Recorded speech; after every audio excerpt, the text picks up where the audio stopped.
আসসালামু আলাইকুম। এবারের পর্বে থাকছে চণ্ডীদাস। পূর্ব বাংলার বৈষ্ণব কবি চণ্ডীদাস ছিলেন জাতিতে ব্রাহ্মণ। তাহলে তিনি কোন কবি? বৈষ্ণব কবি।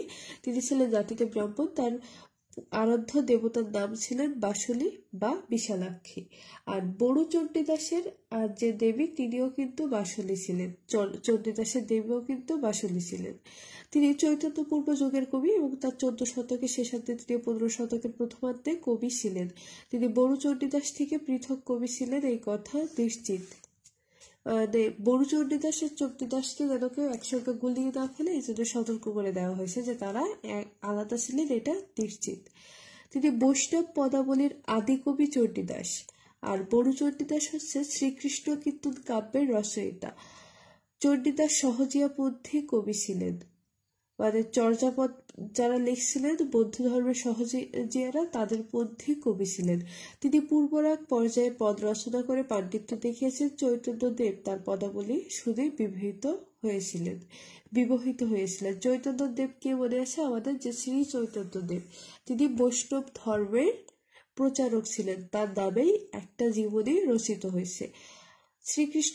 তিনি শ্রীকৃষ্ণকে কি রূপে দেখছেন?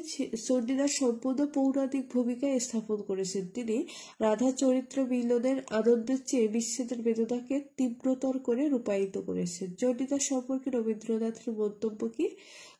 চণ্ডীদাস সহজ ভাষায় সহজ ভাবের কবি। এই গুণে তিনি বঙ্গীয় প্রাচীন কবিদের মধ্যে প্রধান ছিলেন। এছাড়াও তিনি চণ্ডীদাসকে দুঃখবাদী কবি বলছেন।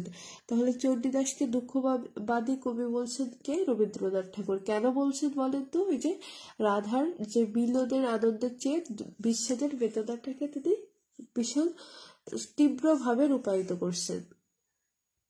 চণ্ডীদাস প্রথম মানবতাবাদী কবি বলা হয় কেন চণ্ডীদাসকে? কেন?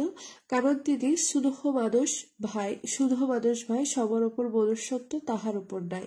তাহলে এই যে কথাটা আমরা বারবার বলি, এটা রচয়িতা কে? চণ্ডীদাস। বলে জাতপাত যুক্ত সমাজে প্রথমবার মানবতার বাদে কাব্য ধারণ করেছেন। তাছাড়া ব্যক্তি জীবনেও তিনি জাত সংস্কারের ঊর্ধ্বে ছিলেন। আরো একজন ছিলেন জাত সংস্কারের ঊর্ধ্বে, তিনি হচ্ছেন লালন সাহা, যাকে বলা হয় বর্মী সাধক।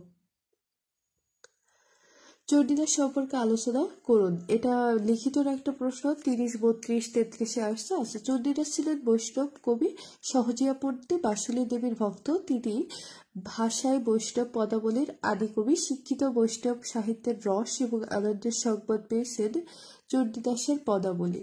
চণ্ডীদাস তার পদাবলী শুনে বিবহিত হয়েছিলেন। চৈতন্যদেব তিনি পূর্ব রাগ পর্যায়ে পদ রচনায় পাণ্ডিত্য দেখিয়েছেন। রবীন্দ্রনাথ ঠাকুর চণ্ডীদাসকে দুঃখবাদী কবি বলেছেন। তার বিখ্যাত কিছু উক্তি এখানে তুলে ধরা হয়েছে।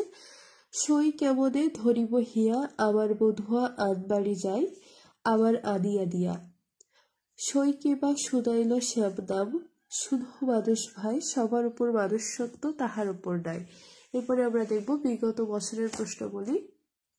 তো প্রশ্নবলীর প্রথম যে প্রশ্নটি আছে, বাংলা ভাষায় বৈষ্ণব পদাবলীর আদি কবি কে? আদি কবি চণ্ডীদাস। চণ্ডীদাস কোন যুগের কবি? বৌদ্ধ যুগের কবি। বৈষ্ণব পদকর্তা চণ্ডীদাস কতজন? ধারণা করা হয় 4 জন। সবার উপর মানুষত্ব তাহার উপর নাই, এটি কার রচনা? এটি হচ্ছে চণ্ডীদাসের রচনা। সই কে শুনাইল শ্যামনাম পত্রের রচয়িতা চণ্ডীদাস। সই কেমনে ধরিব হিয়া, আমার বাঁধুয়া আনবাড়ি যাই, আমারই আনিয়া দিয়া। কার রচনা? চণ্ডীদাসের রচনা। তো এই ছিল চণ্ডীদাস।